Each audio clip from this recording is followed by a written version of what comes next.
Hello, this is Nathan Wood, pastor of North Dayton Baptist Church, and welcome to day 49 of the McShane Reading Plan. So glad you could join us. We are in Exodus, chapter 1. Oh, I love Exodus. Luke 4, Job 18, and 1 Corinthians chapter 5. Exodus 1. Children of Israel were fruitful, they waxed mighty, exceeding mighty, and the land was filled with them. The Lord blesses them in their time in Egypt. Now there arose up a new king over Egypt, which knew not Joseph.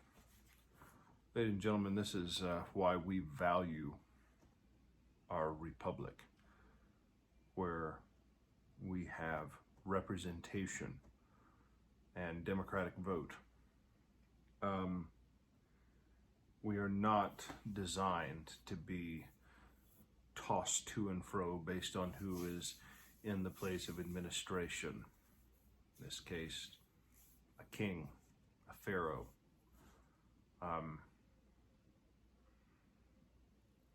It's alarming that we get as shaken as we do, depending on who is president or not. And now, I personally, just like you, have presidents who are more favored than others in my mind. But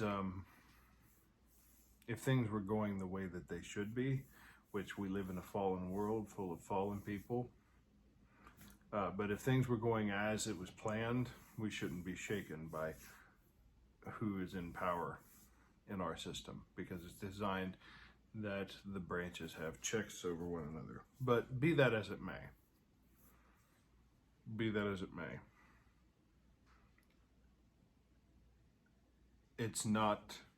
this is not an unusual thing. This is the first rearing up of anti-Semitism in earnest. Look at this. And he said to his people, "Behold, the children of Israel are more and mightier than me. Come on." Here we have a instance. I don't know if it occurs before this in Scripture. I can't remember. I think this is the first time, but it's like, you know the expression, "come on," early modern English. Here we go. So if I tell you, "Hey, come on, let's go." Here's where it comes from. "Come on, let us deal wisely with them, and lest they multiply, and it come to pass that when there falleth out any war, they join also into our enemies and fight against us, and so get them up out of the land." They're afraid of them leaving, even before they're in bitter and hard bondage. Let's deal wisely with them like they're cattle. Anytime a government wants to use the citizenry, deal wisely with them, there's a problem. But it's even more sinister when you consider that this is the first time that the Jewish people are systematically abused by a world power. It happens again and again and again. Within the past 100 years, most notably the Third Reich, Nazi Germany. And guess what? Just like people like Oskar Schindler, people like the Righteous Among the Nations, as they're called, people who hid and lied about hiding Jews from the Nazis.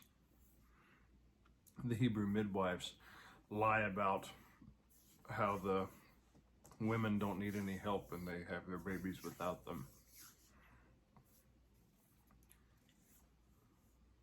Lying within itself. I don't want to make this unclear. There's a reason that the Ten Commandments says, "Thou shalt not bear false witness against thy neighbor." Because it is about there is a deeper motivation of nefarious behavior. The motivation matters. God did not say, thou shalt not lie. He says he loves truth. He says, don't bear false witness. But when it comes to somebody being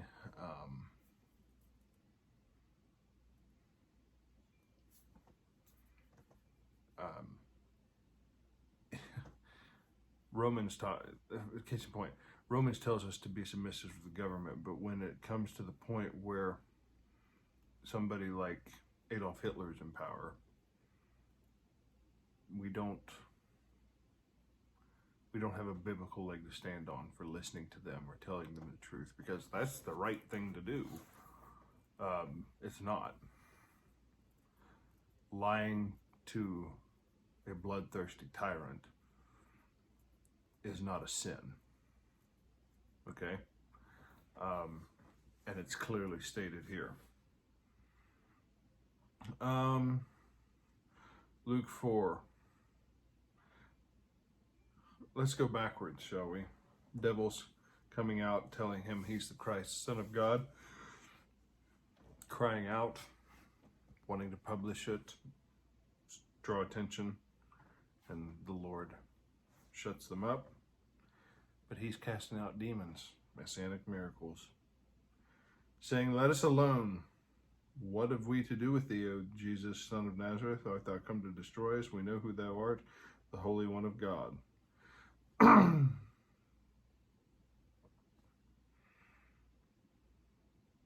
Let us know. Let us know. Let us alone. What have we to do with thee, thou Jesus of Nazareth? Art thou come to destroy us? They recognized who Jesus was, these demons. The goodness of the Spirit of God within John the Baptist, within Elizabeth, his mother, spoke the truth about Jesus. The spirits of evil that possessed people knew who Jesus was too. No prophet is accepted in his own country. And he speaks about Elijah and Elisha being provided for when most of the nation was unfaithful.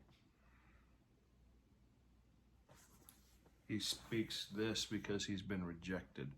When he closes the book, saying that he is fulfilling the words of the prophet Isaiah, and he stopped short of the day of the vengeance of the Lord. See, he puts up with our shenanigans because he's longing for as many as will come to come. His hand is stretched out still. And before that, we have Luke's account of the temptation. I want to show you something. Perhaps you've seen something online like this, or like this. It says inspirational Bible quote, less inspirational if you know who said it. Luke 4:7. If thou therefore wilt worship me, all shall be thine. That's Satan talking to Jesus. Not a good quote to just take by itself. Excuse me.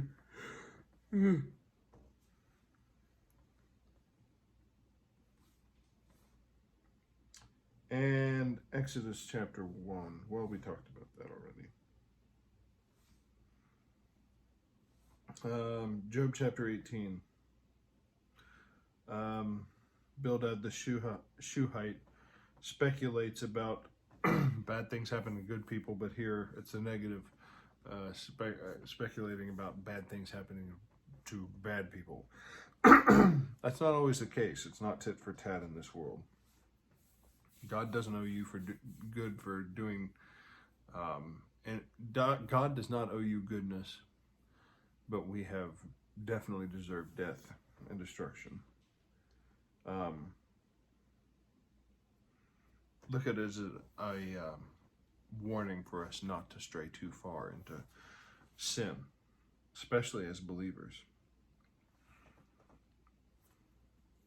The extreme case is shown in verse 5, but then in verse 11 it shows you don't associate with somebody who's